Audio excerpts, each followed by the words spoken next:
Hello and welcome to this edition of Pulsecast 357. This is your host, Paul Asher, and I'm happy to bring you this edition of Pulsecast 357 live from the Actors Gallery.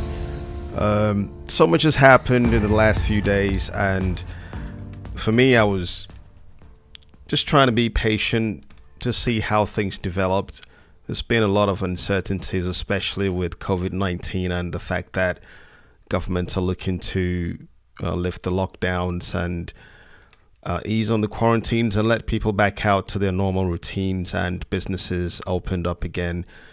But as you and I both know, there's still a lot of uncertainty out there. So today on Pulsecast 357, we'll talk a little bit about, some of the effects and just what people should expect getting back out there when our environment isn't exactly safe to do so. The numbers aren't dwindling, and there's all the confusion you can imagine. And it's not a very healthy situation to think of, because now we're learning that there's so much more to be expected in the aftermath of the lockdowns and the quarantines throughout the world. So I've got a few friends on the show today, and I'm thankful to have a couple of them actually come to the studio so we could do this. I'm also thankful to a lot of you listeners out there who have taken the trouble to send me all kinds of feedback and information about the show. And all of you who are looking to get on it at some point, we're going to make it happen. As I said in the beginning, you just need to join the conversation.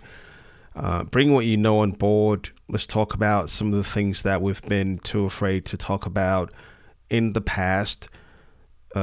Just to face some of the simple truths, and look forward to having these resolutions make sense to us and bring us some closure to things that are nagging and things that we really need to find answers to. So there's also the situation that developed in the last week with the video surfacing about the shooting death of Ahmaud Arbery. This is one of the most tragic things I've ever seen, and really is devastating to think of. And nobody should have to die that way. There's so much coming up out of this situation, and I am keen to bring you my take, as well as the perspectives of two gentlemen that I have on the show today. My heart completely goes out to Ahmaud's family, his mom. The entire world is really trying to make sense of this situation. Obviously, there's been that footage, that first one that came out, that really brought this whole thing to light. We saw a jogger, someone trotting down the street with a vehicle parked in the middle of the street, and someone obviously behind this jogger who was filming. But this gentleman, this African-American gentleman who was apparently jogging, veered to the right as if to go past the pickup truck that was parked in the middle of the street.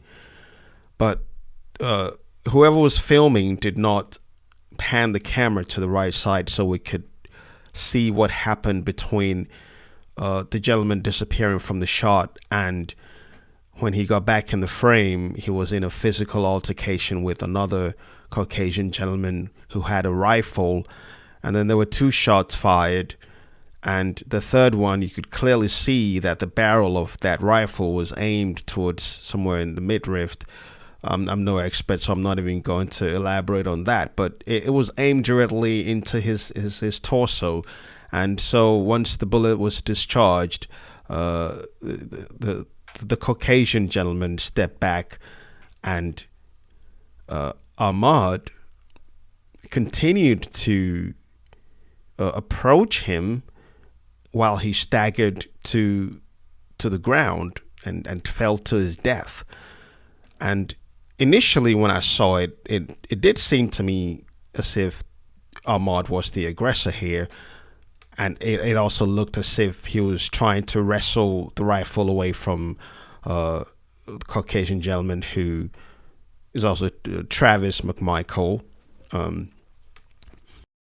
So yeah, I mean, these were two little things that I observed initially, but I'm thinking, why would you be trying to be the aggressor when someone has a rifle, when someone clearly has a gun in their hands, and you want to get into a physical tussle with them? It didn't quite sit well with me, and for all kinds of other reasons, I just decided not to think too much into that, because it's happened once too many times.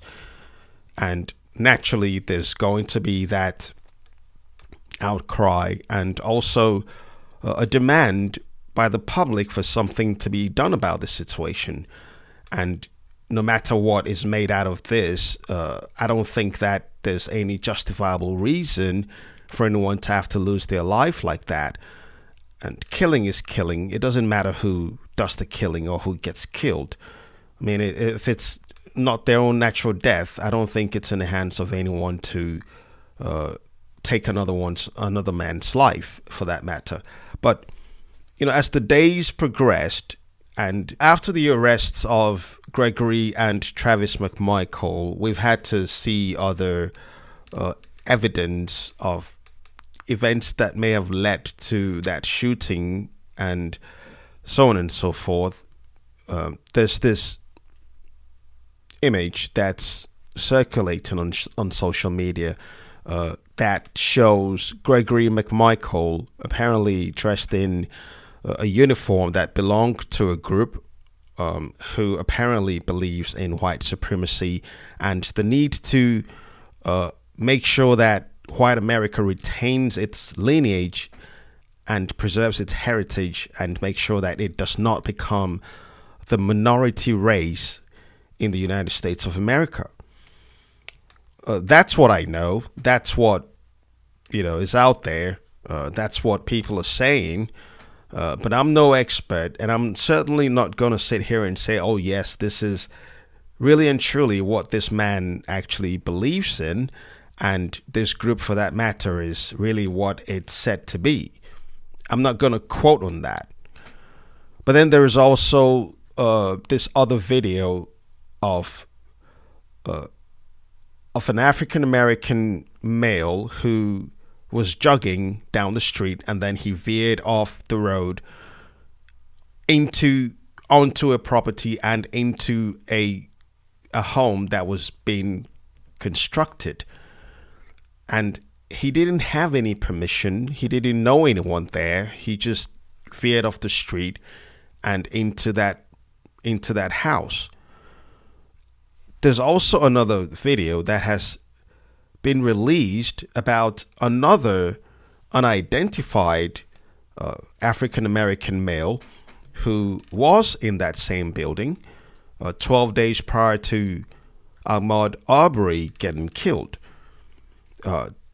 It's still not clear if, in fact, this other gentleman that was captured days before Arbery was killed was, in fact, Ahmaud Arbery. So that's all up in the air for the moment.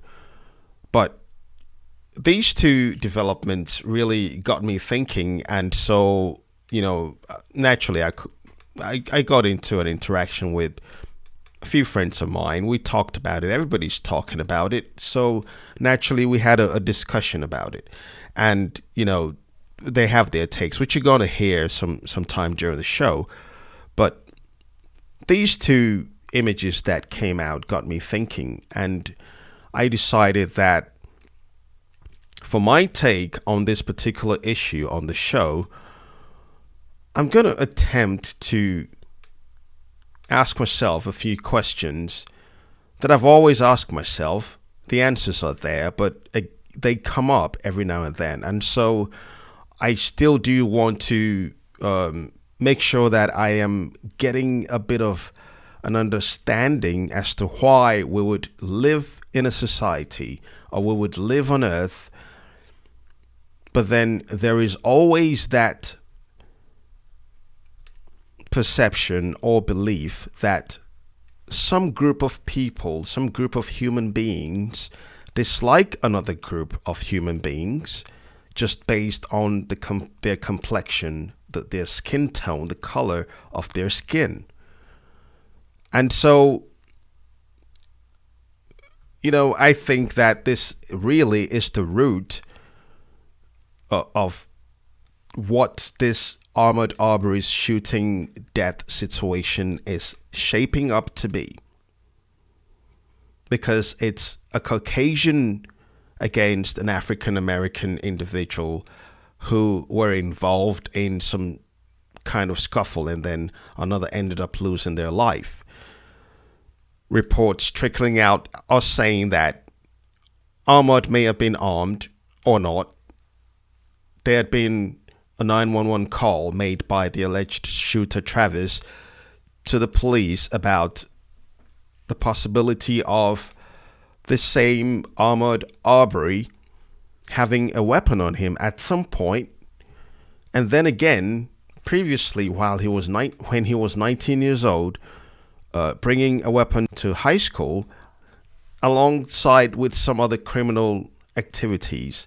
So he is no stranger to the books. And so there's some sort of record over his head. And these two have apparently been involved with each other before. Gregory McMichael, who was a law enforcement officer, had to make an arrest, where Ahmaud Arbery was involved at some point. So they're no strangers to each other. So the big question here is, who's at fault, or who's really to blame for this situation that has cropped up and has developed, and we're all having to have a say on? Now, there's two schools of thought here, all right, as to why it would just so shape up to believing that, there is this thing about a group of people who have a disliking, or who have a negative attitude towards another group of people. So without delving too much into history and trying to, bring up every single fact that would tie into why we believe today that this random act of murder is racially motivated, I wouldn't want to hatch it all back up again. But there's still the need for us to look at certain scenarios, okay, and why we're where we are today. So once upon a time, the white man decided that they were going to take a trip on the ocean. They have built these massive vessels, and then they went sailing on the waters and got to the shores of Africa, Ghana in particular, where I'm from, and decided that they were going to bring these people from their own land, where they found them, where they met them, onto theirs. They built forts and castles along the shores of my native country, Ghana, and by some shrewd measure, or by some force, removed my people, my ancestors, my forefathers from their homes, away from their relatives and families and friends and all that they had going on, kept them imprisoned. Some of them were tortured and raped on their own land by the foreigner, and then eventually loaded up, stacked on boats and vessels like sardines, and shipped away to the promised land. And then they get here unwillingly, involuntarily, against their will, and forced into labor, forced into all sorts of hardships, as we've come to know. But then comes the 13th Amendment, which abolished slavery. And so, all of a sudden, white America had no use, or those who partook in slavery and slave trade had no use for the people that they shipped over anymore. And because they didn't really have any liking or any sort of fondness for these people, based on what we've heard and read about how our people were treated they had a problem with having to put up with them in the society, in the communities in which they live. They weren't ready to share the same schools. They weren't ready to go to the same churches. They weren't ready to share the same public facilities and none of that stuff with the people that they forced back here on these shores. So you have created a problem for yourself. And it's as if you had no idea what you were getting into before you did. And then all of a sudden you're faced with a dilemma of not knowing what to do. So out of that frustration, out of that hate and anger, out of all that resentment, you decided that maltreatment and subjugation and segregation and all kinds of inhumane activities was what you were going to design to mete out to these people. Now, anyone who is attacked or anyone who is just provoked is going to want to fend for themselves. They're going to fight. They're going to, be rebellious. They're not going to like what you're just doing to them just because you feel like you have a right to do so. They're not going to like that. They're going to fight back. So that's what developed. We've seen images from the civil rights era, for example, and prior to that, everything that's prior to Black America becoming African Americans endured at the hands of white America. It's there for everyone to see. This is conventional wisdom. So now we have this divide. Now we have this disparity. And now we have this thing to contend with within our community. So these same white American members of the community went into the police service. And so that attitude, that mentality trailed them. It followed them into just how they dealt with crime on the streets, which, according to data, is mostly carried out by African Americans. So it plays right into their hands for any sort of maltreatment that puts the African American man at a disadvantage. Then the United States of America, in drafting its constitution, made a provision for what's called the Second Amendment, and it just grants citizens the right to bear arms to defend themselves. I don't suppose that when that stipulation was made, it was meant for anyone to take up arms and go around shooting anybody and being malicious with it and that sort of thing. But there was that stipulation, and so there is a foundation already embedded within the roots of this nation as it grew from centuries ago, so that we now have a culture where we have to deal with guns, we have to own guns, we have to have guns, and it's readily available anywhere you look. You can find a piece, whether it's obtained legally or illegally. It's a good possibility in this country. But then, based on the racial divide that we have here, everybody has their own interpretation to how they deal with the weapons. Some believe that to them, once they have the right to bear it, to carry it, and certain other provisions in our legal system permits them to use them, these weapons, then they are going to use them. And then to those who they target, they will forever remain open season. Another culture, another group decided that they're going to use guns and weapons that they have obtained to do stuff that aren't so legal. And that's just the way of the world in America as we live in. That's just the way of the world. And there's no change in that. It's just come to stay with us. It's a stigma.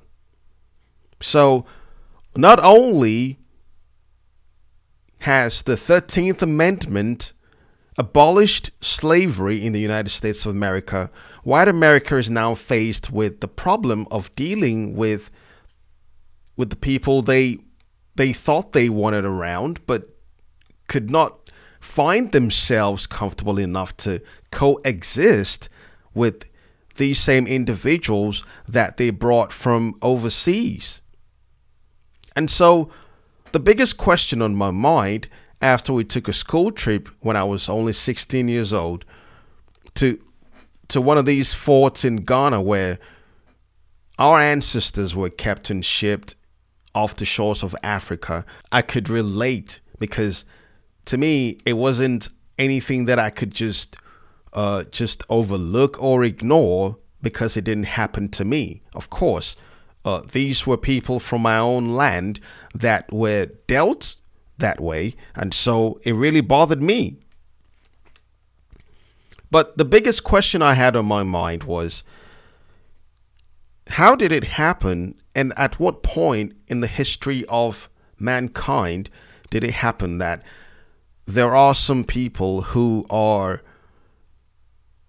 obligated to feel more superior than others just based on the color of their skin? So I looked up the word race, and I'm going to quote it to you just so that I don't mince words or, just misquote myself. It's a grouping and coming together of humans based on shared physical or social qualities. So physical qualities obviously include every aspect of how we are identified outwardly, physically. And if we all have 10 fingers and 10 toes and 1 nose and 2 ears and so on and so forth, these things become the common things that we share, the common attributes, and also social qualities. So it means we can bond and gel together and do stuff together socially. It's a grouping. So that word grouping there tells me that any other species, anything else that is not human, cannot necessarily be grouped together with human or the human race for us to be able to identify ourselves by our distinguishing features. All right. So I don't understand who made that law or who made that ruling or whatever it was that made someone else feel as if they have the right to be more superior than another just based on the color of their skin. So if you have this going on inside of you and you have the energy to dislike another because of the color of their skin, you're going to have a problem putting up with them in the society and in the community in which you have brought them over to start with. And you didn't make any provisions for these people to go back to where you brought them from. There was nothing to give them any hope to look to the future with, because everything was shut down, everything was streamlined, and everything was segregated. So they had no hope. They weren't sure just when anything was going to crack for them to believe that there is a future for them. So when you keep such people under such untold hardship, you create a problem within the society that you brought them over to in the first place. All right. So that's the part of white America. Now, henceforth, I would say us, because I consider myself, or I see myself, as brown, black, African. So when I talk about African Americans, I want to talk as if we're all together. We are a one. Okay. So I will use the word us instead, because I cannot relate to my own race in the third person or any other abstract form. I have to connect.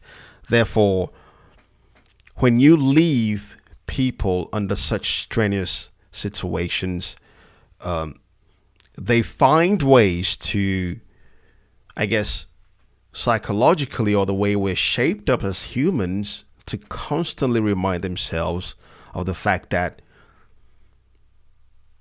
someone dislikes them, someone dislikes us, and so we have to be on guard the whole time.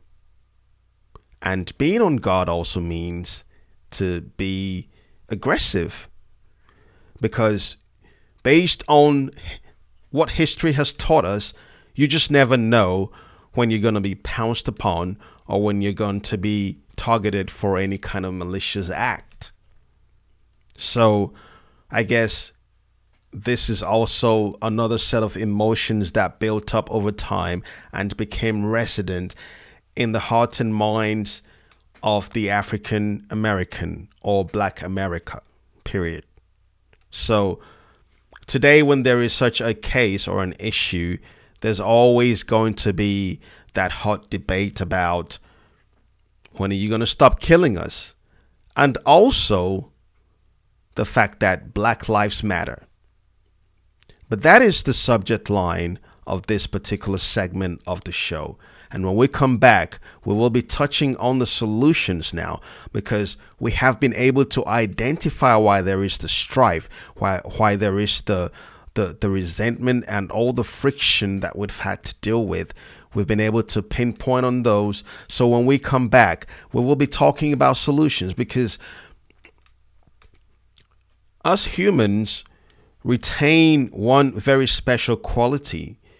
And no matter what you do, no matter how you look at it, that quality is with every individual. And it is a simple thing of making a choice. So therefore, you could choose to either live or strive to live. I'll be right back. All right, so my case in point here is what we've come to learn about Ahmaud Arbery's activities leading up to his death. Now, my heart sincerely goes out to his family and all who knew him. And even if you didn't, as I said before, this is one senseless piece of act that would never, ever be able to sit well with anyone. And so I guess collectively we would all grieve and mourn with those who are grieving at the moment and looking for closure, and also some sort of an expected end to this whole thing. But my take on this is having a concern for the way that some of our youth choose to live. I don't suppose that Ahmaud Arbery was unable to read and get a good comprehension of whatever he read. But he did trespass. He did go onto someone's property. He veered off the road to enter someone's house and look around. As the video surveillance showed, he looked around. Now, what would anybody be looking around for? If you look around for anything, then it must be something worth finding, or at least valuable enough for you to want to have.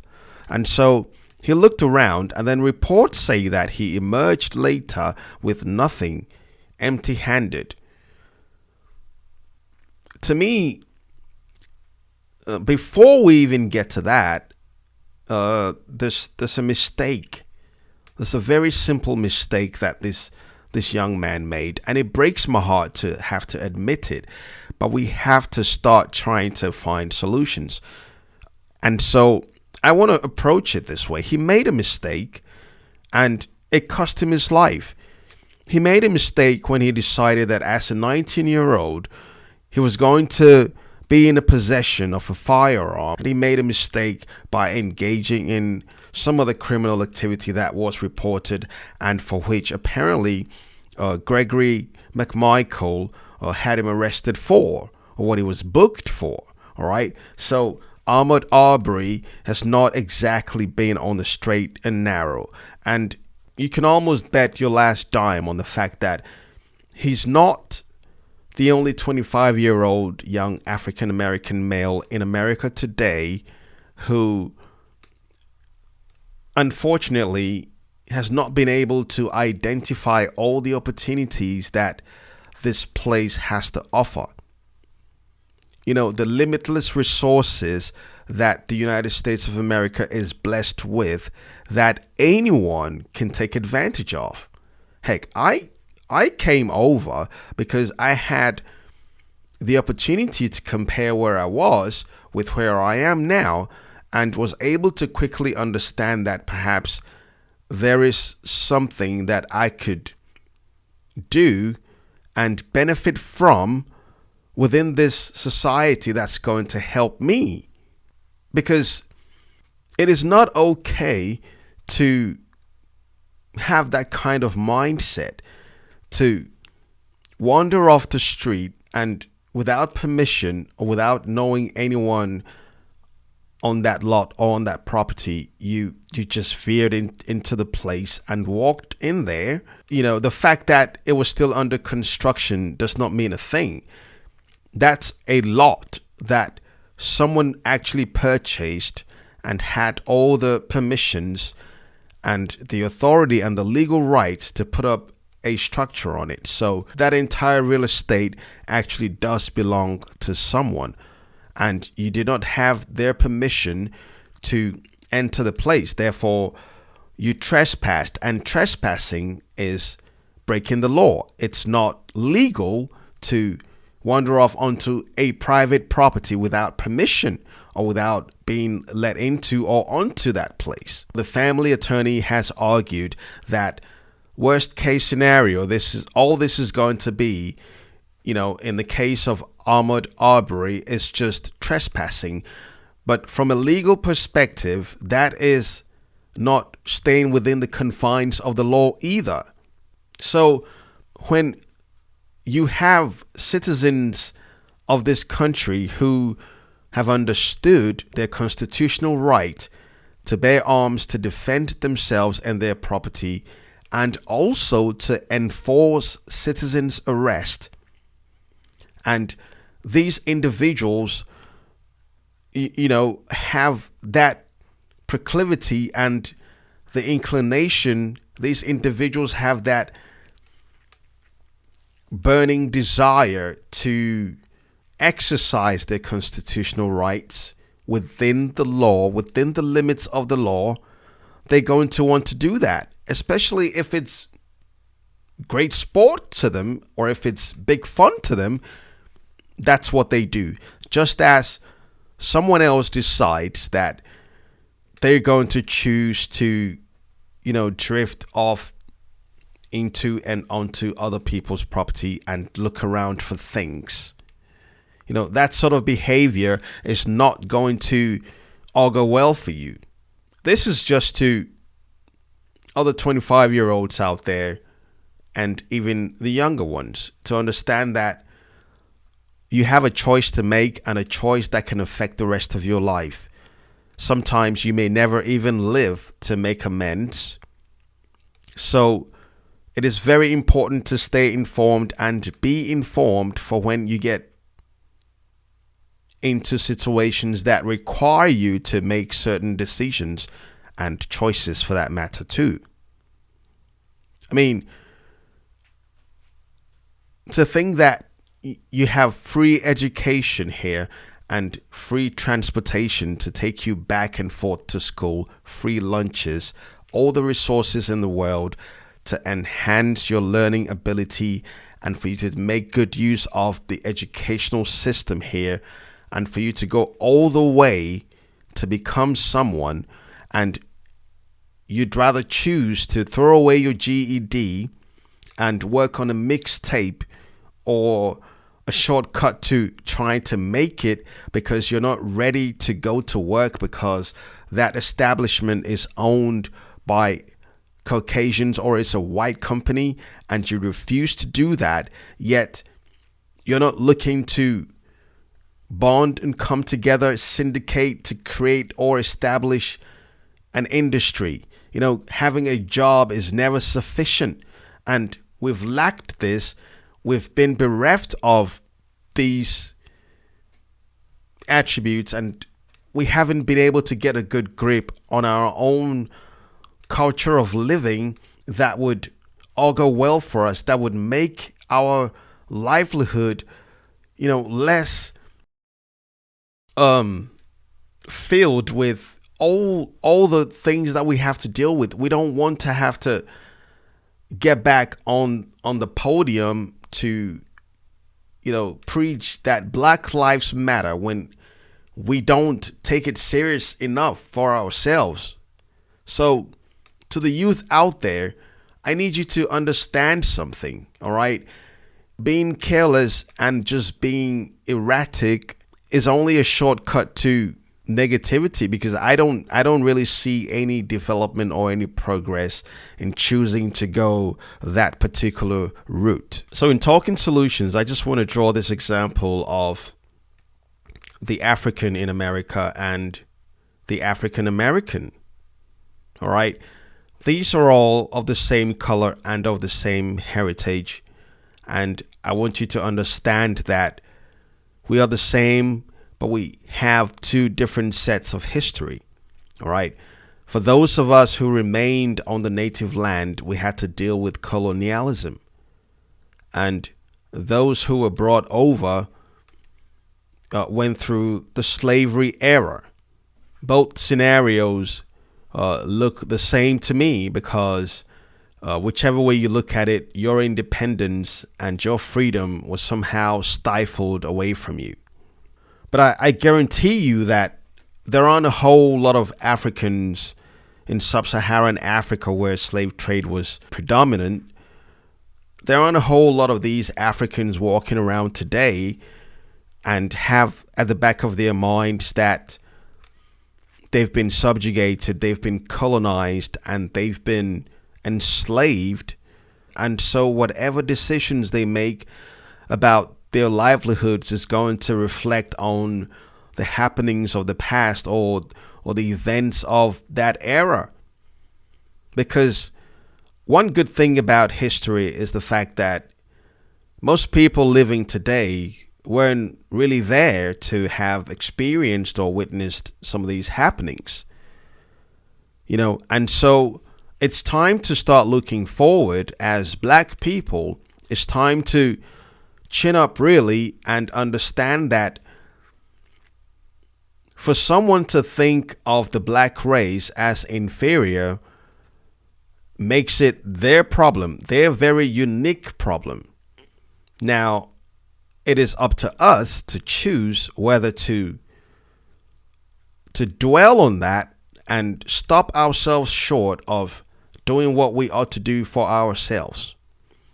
We all have many wonderful friends, and we all have a lot of acquaintances who are either African American or Caucasian, and these people carry on their lives. They go about their daily lives as if nothing matters. They don't see color. They don't think prejudice. They are not racist. They just going about their normal lives. And there are people who, on the contrary, are that way, or decide that they want to be gangbangers or thug it out or just live a rough life and discard that GED, the barest minimum educational requirement that's needed for you to retain a consistent income and have something to sustain you. There are people on either side that way. But at the end of the day, all I'm saying is humans are blessed with one very unique quality that's commonplace with everyone, and that's the ability to freely make a choice. So if it's about living, and if it's living for you, then you take all the necessary steps to ensure that this sort of life that you're choosing is safe for you and it's going to preserve your life, rather than do some things that would endanger it. I don't necessarily want to talk about how other people feel when they feel what they feel or why they decide that this is a course of action for them, but I can only speak for what interests me, because once the slogan goes out that Black Lives Matter, I am supposed to be somewhat responsible for upholding that, whatever that means. But if I am also made to understand that, to the people who want to endorse this slogan, their lives don't really mean anything to them, then I might as well just carry on living my life as if nothing matter at all. So it's a way for us to come to the point where we know that we've been able to identify the problem. And to me, that's one of the best things that could ever happen to us, to know the root cause of the issue at hand. And so it makes finding and looking for solutions a whole lot easier, and it becomes so much simpler because now you know exactly how to tackle it. All right.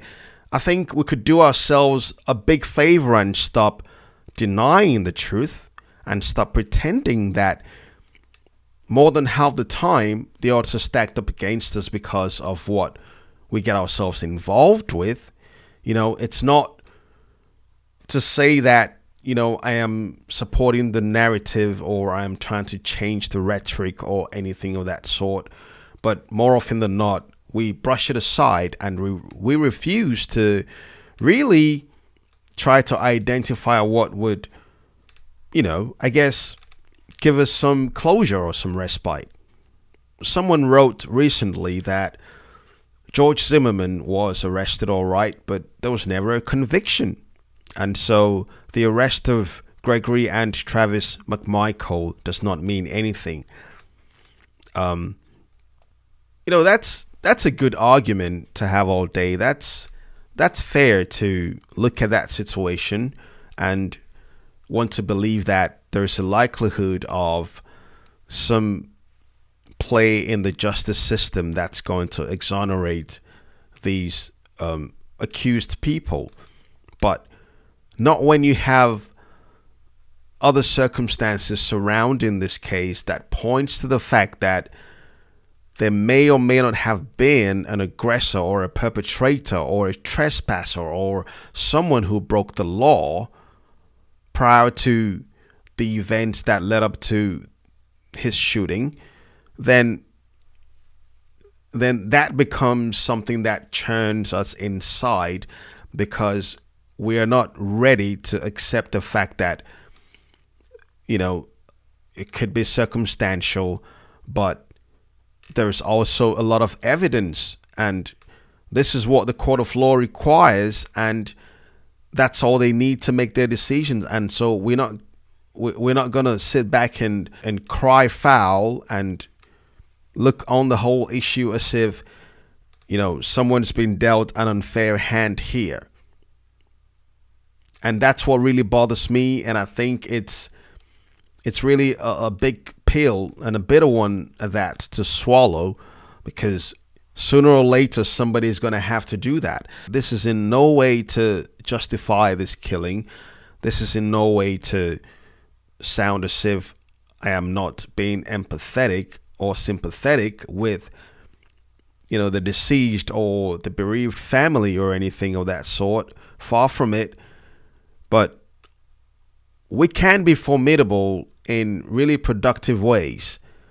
I know a lot of African Americans who are doing remarkably well and exceptionally well in whatever fields of trade they find themselves in.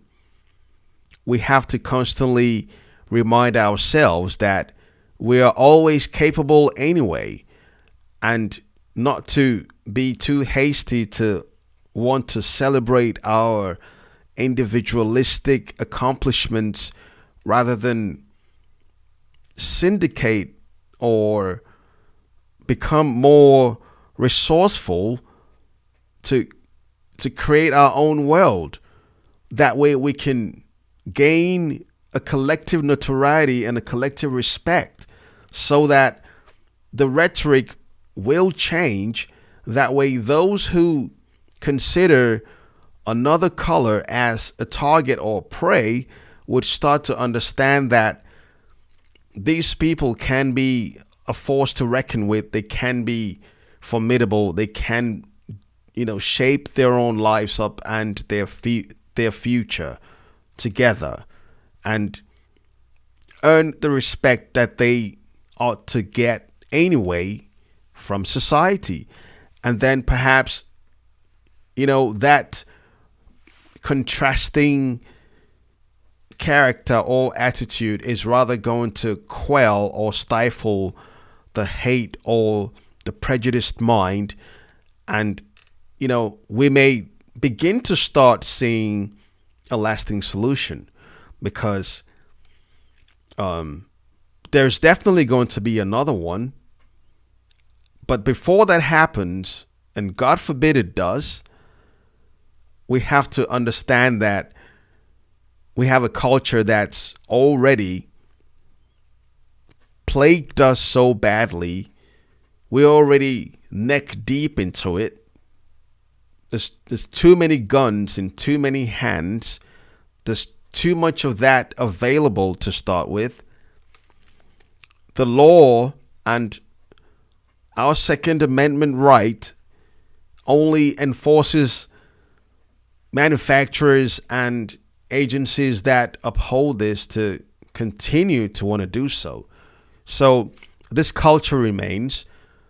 This aspect of our lives as Americans remain, but we have to be civil about it, especially when we can really make that difference. I think it's absurd to blame someone else for another person's actions or inactions, because whatever they were influenced by, they got to a juncture where they had every right and all the time and freedom in the world to make a decision and make a choice. So ultimately, what you decide to do at the end of the day is going to either preserve your life or make you lose it. And no one should have to lose their lives when it's not their time, and certainly not by this means. I hope that the law takes its course, and so that we're not incensed all over again by whatever happens. We have to look forward to preventive measures now, because ever since Dr. Martin Luther King was shot and killed, no one has really taken up the mantle to lead us in a direction that would bring us the hope and liberation from our own selves to start with. The gap keeps getting wider and wider, and the longer we wait to have a clear path of reviving our lives and really becoming a force to reckon with, issues like this will prevail, and we'll only have ourselves to blame. So as I said earlier, I spoke with a great friend of mine, Anthony Richardson, and he gave me his take on the shooting death of Ahmaud Arbery, and just what he makes of this whole situation that has plagued the United States of America for so long a time now. Take a listen. So Tony, I had to break my COVID-19 series this week because of obviously this video that surfaced all over the internet about what's been described as, a modern day lynching. I think it's stirred up the emotions of a lot of people, not just the black community, but even the governor, Brian Kemp, had called it an outrageous act of violence and totally unacceptable by all standards. In today's America, in your opinion, Tony, can a black man step outside and look forward to getting back home in one piece? Absolutely not. Here's why I say that. We have two men, one of European descent and one of African descent, right? The man of European descent, he has the ability to walk around with a semi-automatic shotgun, even though it's legal within the state, and do whatever he wants to without having feeling any repercussions about going home. Whereas the black man, the one of African descent, I can barely, just walk down the street without with a pack of cigarettes and reach for a pack of cigarettes without being worried about how that's going to affect someone near me. Even though I have no malintentions, the person around me doesn't know that because of the preconceived notions that they have. That's a shame that here we are in 2020 and we're still like this. I don't suppose that anyone, regardless of their race or ethnic background, should have to walk the surface of this earth with the color of their skin at the back of their minds going into whatever they do. Is that a realistic shot here? You're right. We shouldn't. Like I said, this is 2020. We're in the age of technological wonders and everything. But the realism is that our parents and our parents' parents, they grew up in a time where segregation was king. If you were a certain race, you had to do this, or if you were a certain race, you had to do that. But those traits, whether inadvertently or not, are passed down to our kids. So it's up to us going forward to kind of stop that. You grew up in the state of Mississippi, right? That is correct. Meridian, Mississippi.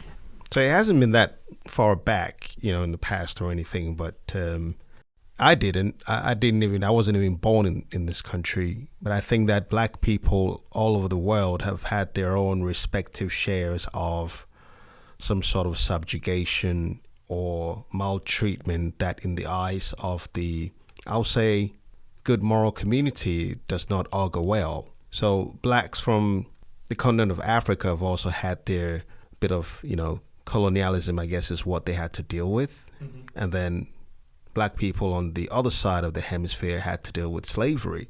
What was it like when you were growing up?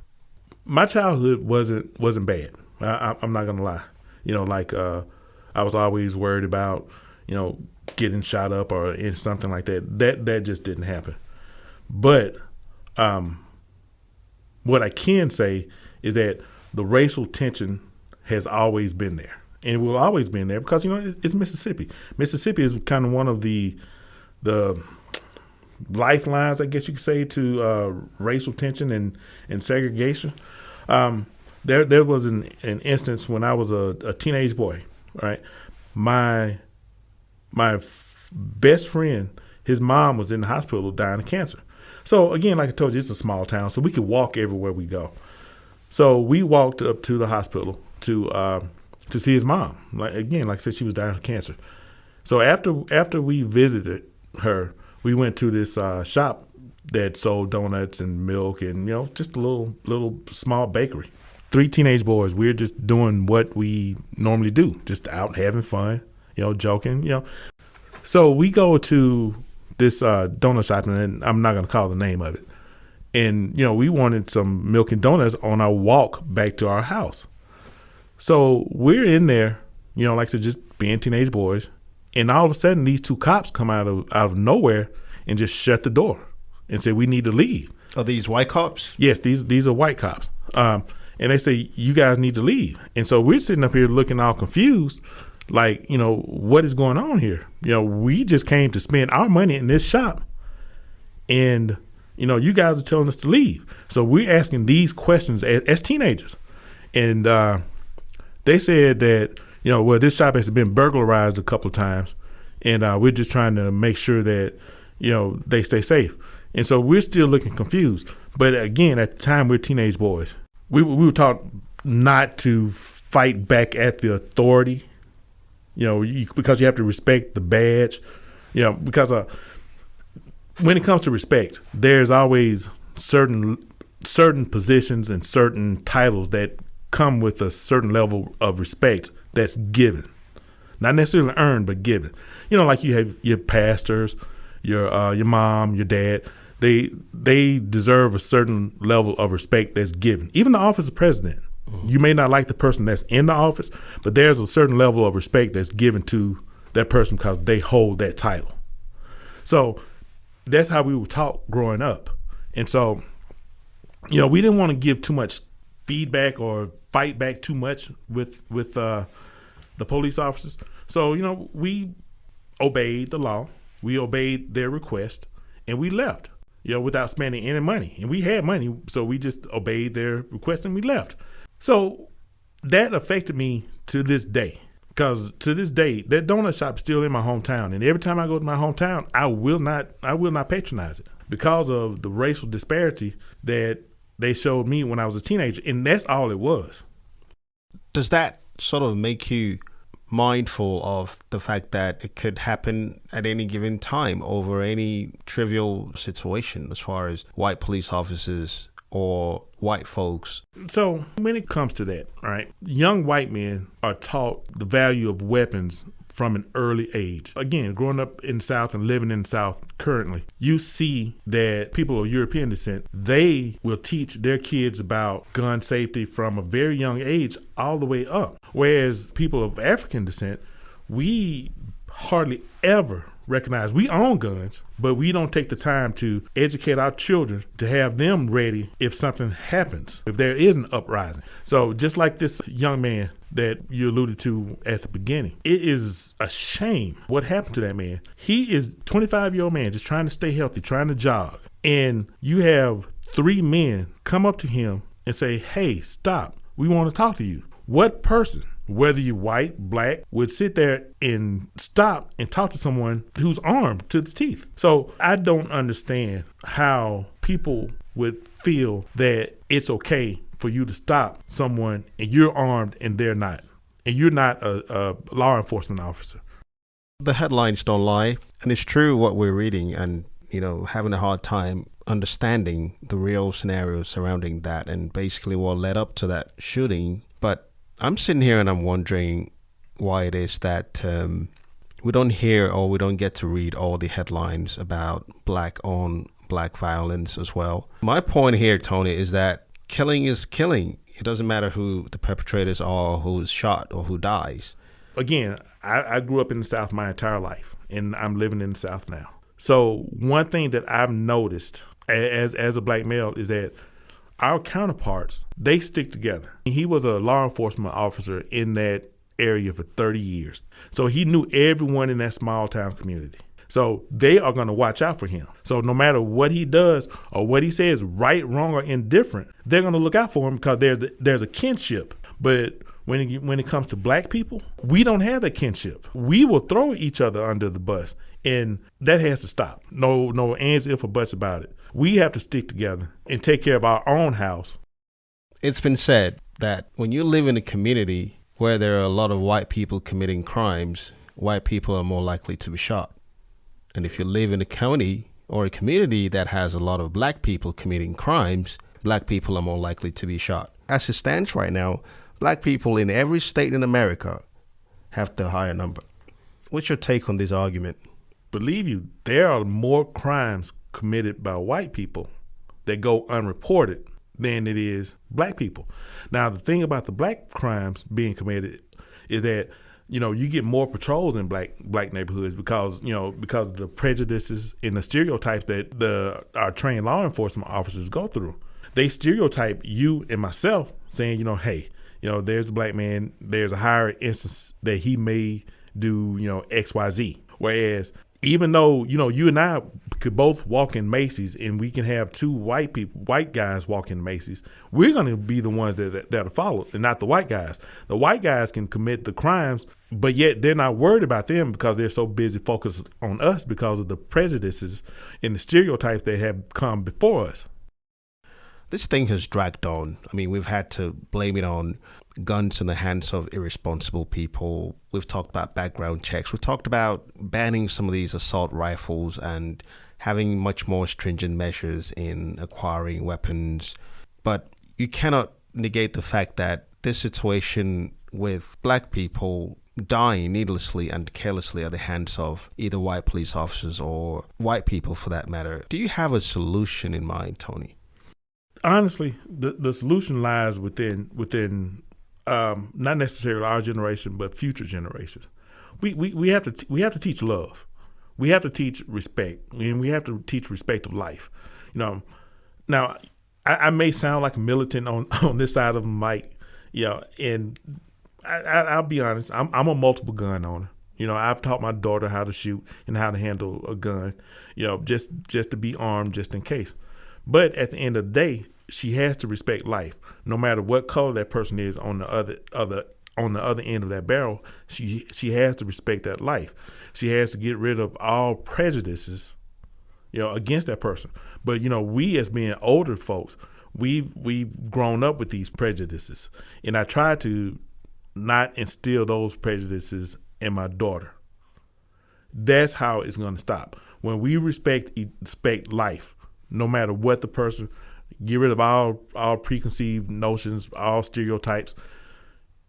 That's how it stops. But that's easier said than done, because hate is not something that's inbred in us. It's something that is taught, and we have to stop teaching that.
As we've said along the whole time, these are some very challenging times, some very difficult moments. Some are also seeing the positive sides of this pandemic that we're faced with. Janet, what do you make of this whole situation so far in your world? When this first happened, I was concerned about my job, just like I'm pretty sure most of everyone was, what I'm going to do financially. I'm a chemist, and so my job entails me being in the lab, working in the lab. So what was I going to do? What was my job going to do? Let me go, and how was I going to handle that? So it ended up that I am able to work at home. And then another challenge I've had is that my children moved back home with me to, I guess, have security, to be safe. And they brought their children with them. So I have two girls. One's 35, one's 25. The 25-year-old has 3 children, and they're small, 7 and under. And my oldest daughter just has a 15-year-old. So we're dealing with a little teenager, too. So all of 3 of us work from home. I have to make sure that the bills are paid. Well, at this time, they do give you a little bit of leeway, but I still worry about making sure we have enough food. At one point, we were looking for toilet tissue. People were fighting over toilet tissue. I went to the store, and I didn't take it seriously, and there was not one pack of toilet tissue. And we have, I believe, 5 girls. 5 girls. We use a lot of tissue. That's all I'm going to say. So I did find some tissue. Things calmed down. I was able to get some tissue. Then we didn't have masks. It was required for you, not required, but best for you to have a mask. And so I was thinking, well, how I'm going to make one, because they had little reviews on the internet how you can make your own mask. But we were able to order some and get some. And then next, just having everyone in the house. I'm used to living on my own. For everyone to move in on me, to find a space for myself, it's a little challenging. I try to make sure my door stays open for my grandchildren to come in whenever they want, because it's been kind of fun to at least have them and become a little bit more closer, especially my 15-year-old grandbaby.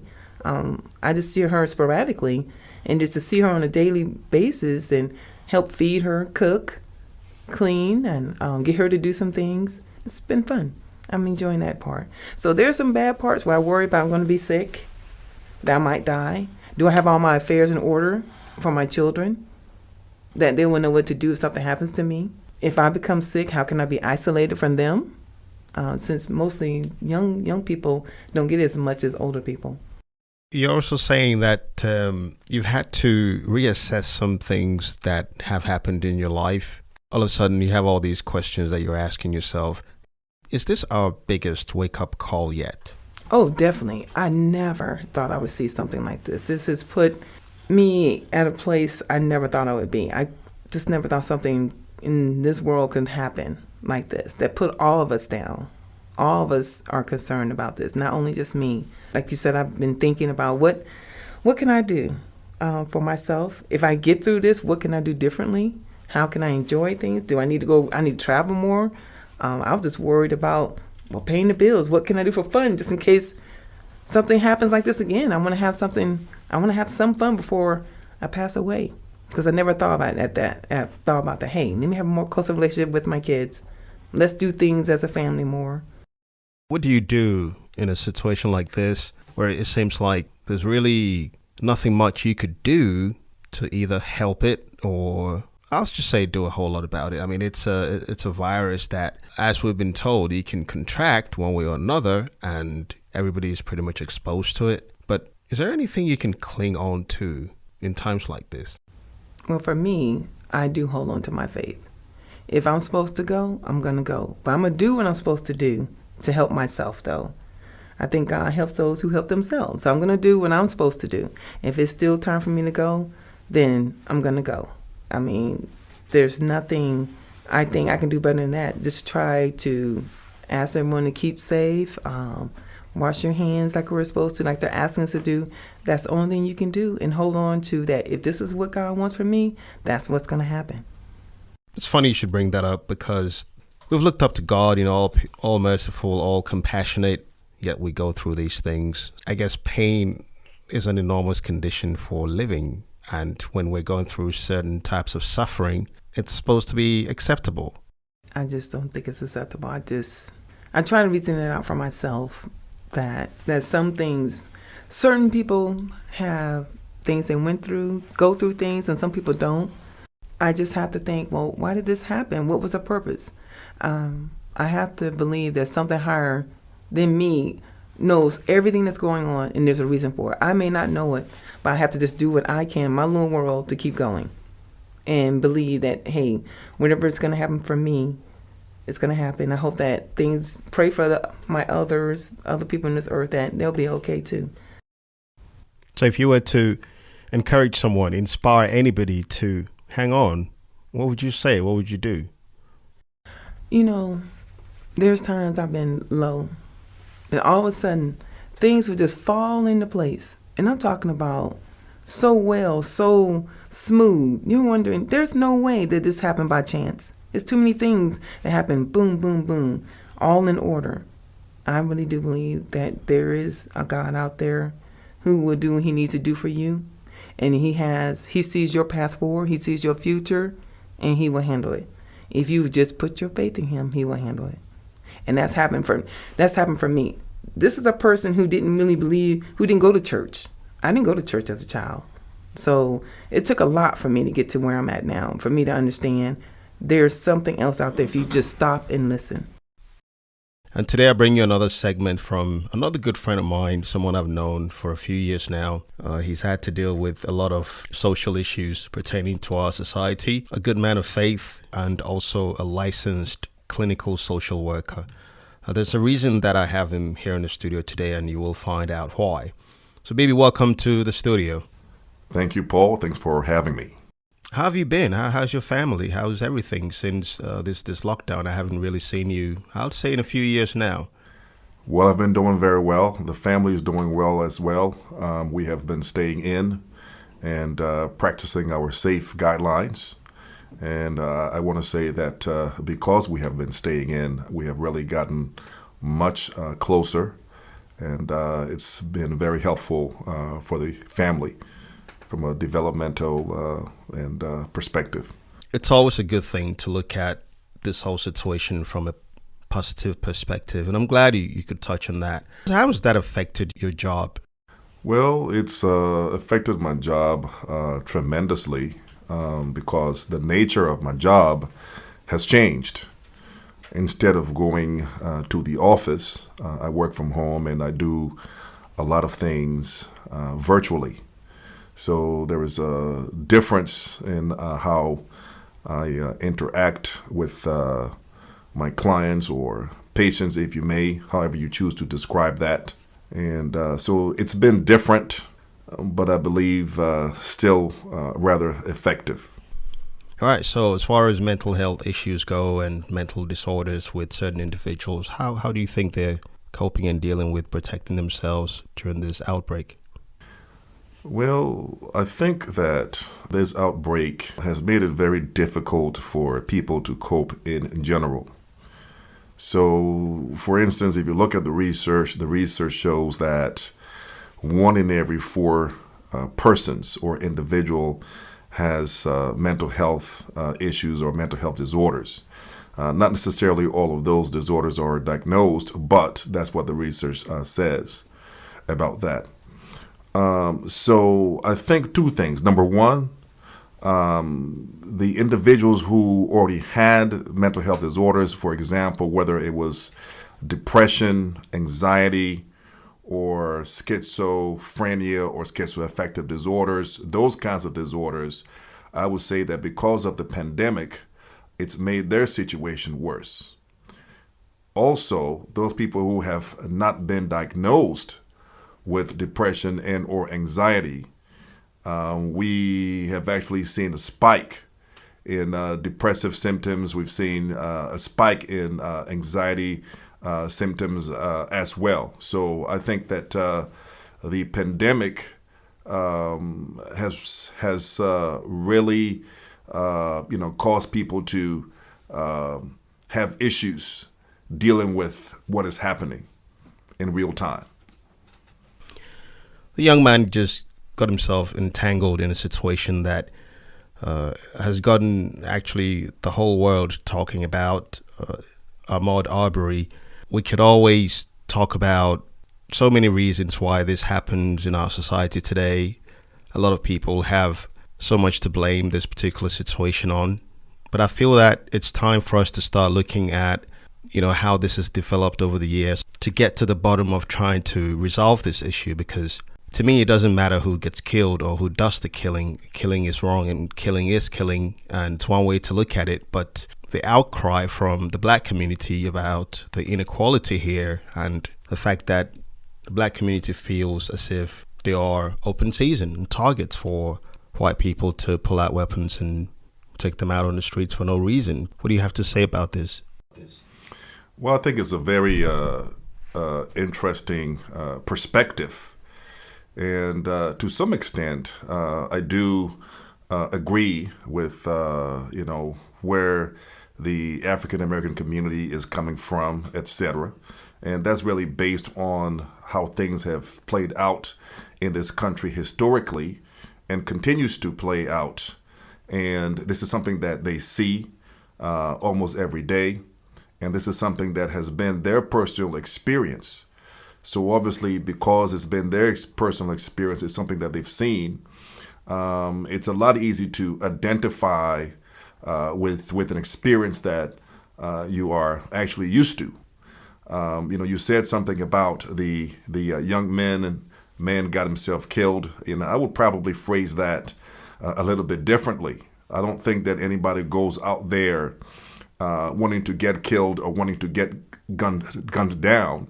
I think with this particular issue, we really have to look at the circumstances that really led to the young man being shot. We have to look at those circumstances. And as we look at the circumstances,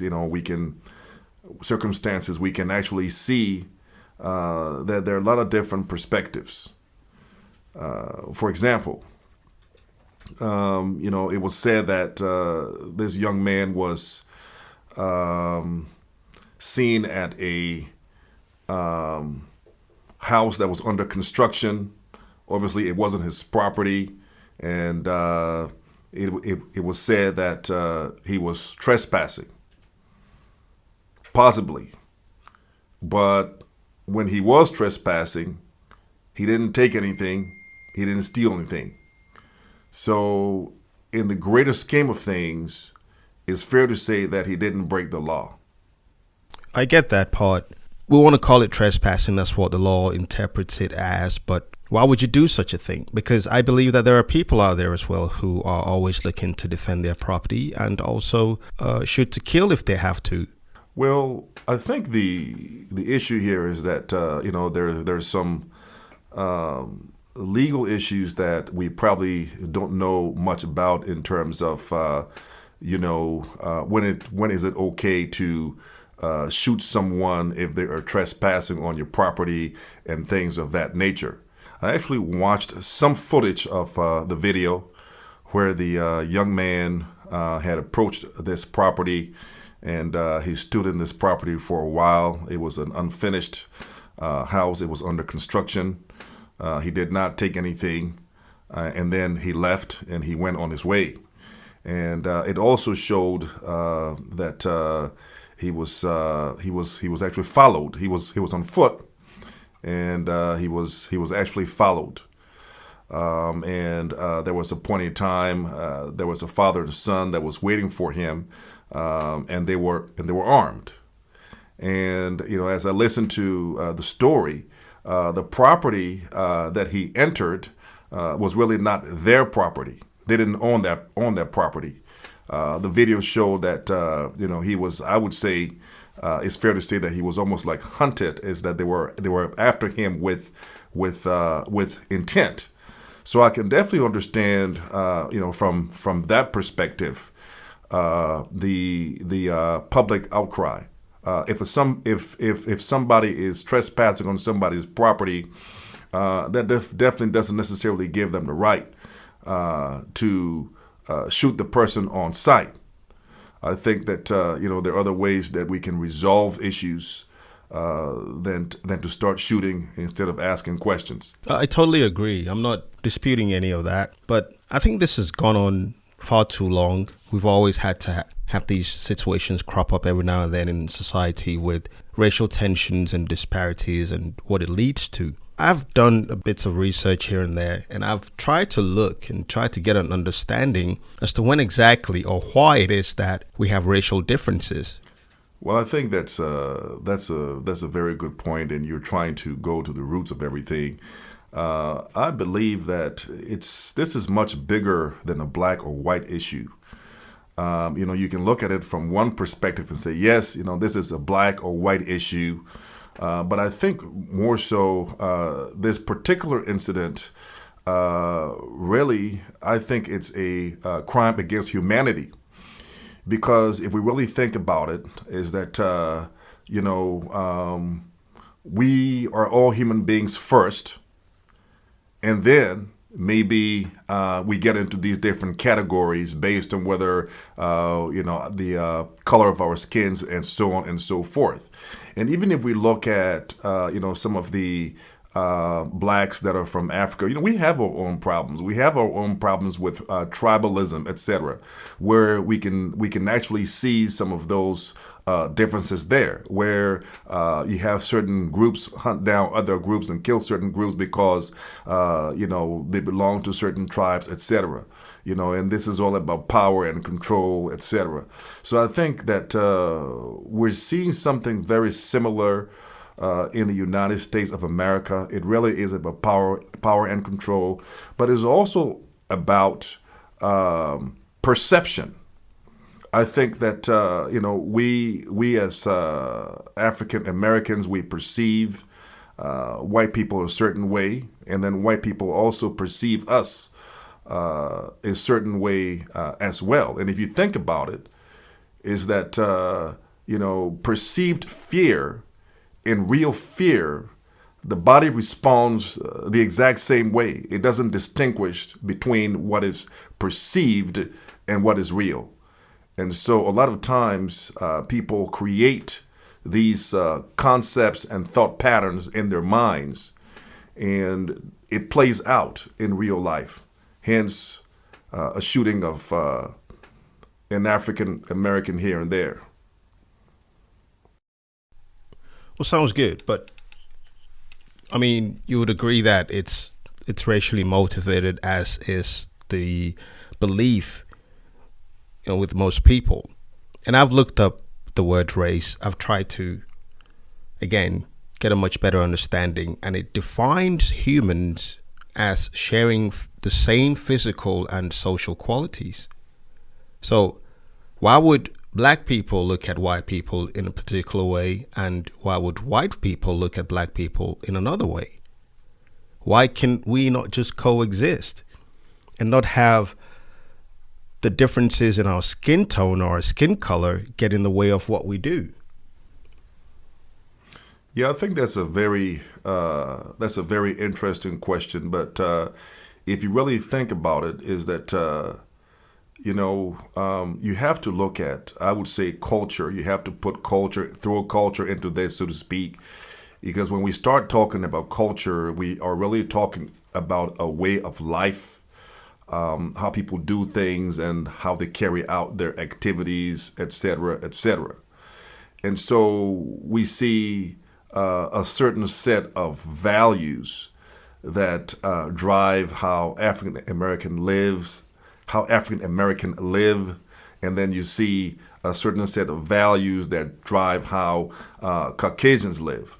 But I think that the bottom line is that because this has happened repeatedly over and over and over, it's so difficult when old wounds are healing. Something seems to scratch open those wounds, and then all of a sudden things start back all over again. It's very complicated because people have experiences that are very real. Like, for example, people were African Americans. They were actually raped by their slave masters, etc. And those things are really, really deep. So when something is very deep in your spirit, they're not easily forgotten, and you actually live them out. So some African Americans view the white man as the enemy, and then vice versa. And the white man sometimes they perceive African Americans to be trouble, and so they're very fearful. And so from that standpoint, they try to neutralize the perceived fear before something happens to them, so to speak. Well, maybe there's all the underlying factors here and there. You mentioned culture with, the way we do what we do, how we interpret, how we live. Caucasians have their culture with guns. African Americans have their culture with guns. Another group believes that, well, if I own a weapon, if I own a gun, then it's to defend myself and to protect me and my family. Another group is thinking, well, if I own a weapon or a gun, then I can go out there and be gangbanging or doing something that would be contrary to what having a gun to defend yourself is. So this is the culture. This is what we've had to deal with, and also the history with what white folks have done to black folks and so on and so forth. But you also have friends who are Caucasians. You do know Caucasians who, I would say that maybe there isn't an outer of any type of racial degradation within them to look at their fellow man who's not of the same color. They don't see color. They don't have any ill feelings towards any other color that is not of their own. And there are some black folks out there who are living their lives in peace as well. You do agree, don't you? I mean, well, I think I agree with what you're saying. I mean, as far as like you don't see color, to me, it is impossible not to see color, because when you look at the person, that's the first thing you see on the surface. But we definitely know that there's something deeper than what you see on the surface. It's all about what is in the heart. But that shouldn't make any other color lesser than the other, should it? Absolutely not. However, it's all about people's thought patterns and what they perceive. I mean, me personally, my adoptive mom is white. And, they've treated me very, very, nicely. They've treated me great. As a matter of fact, I would say that they are world ambassadors because they are actually well-traveled. And, they're in this fight. I mean, they've been fighting this fight for a very long time. They've been to a lot of different countries. They've been to Liberia. They've been to Ivory Coast. They've been to Guinea. They've been to Ghana. I mean, they've been everywhere. They've been to Europe. They've been to some of the South African countries. They live out equality daily. And my adoptive mom, she's a retired professor, and so when she teaches, she always teaches from a bent of equality, and she's written certain books to get perspectives of different people. So it will be wrong to overgeneralize that every white person is the enemy, or every black person, hates whites. I think that, things have gotten much better in our country since the days of slavery. Because, we're able to work together, we're able to live together in neighborhoods, etc. But we still have a lot of work to do. There is a level of frustration that is quite understandable from the black community, thinking that there may never be an end to this. It may never go away.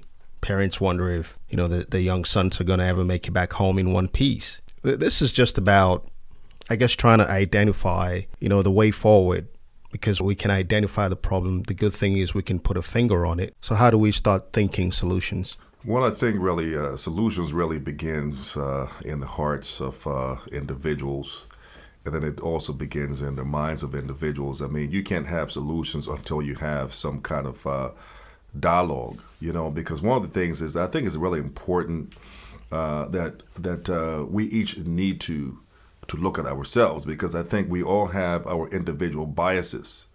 It's not only white people who are racist, but there are African Americans or black people who are very racist as well. As a matter of fact, they don't want to do anything that has to do with white. If it's even like soda, like if it's Sprite or if it's ginger ale, they won't even drink that. So I think it's really important, from my perspective, is to, like I said, this is really, to me, it's about humanity. And if you allow me to inject something spiritual in here, from a scriptural perspective, if we look at Matthew 5:16, it says, "Let your light so shine before men that they will see your good works and then glorify the Father who is in heaven."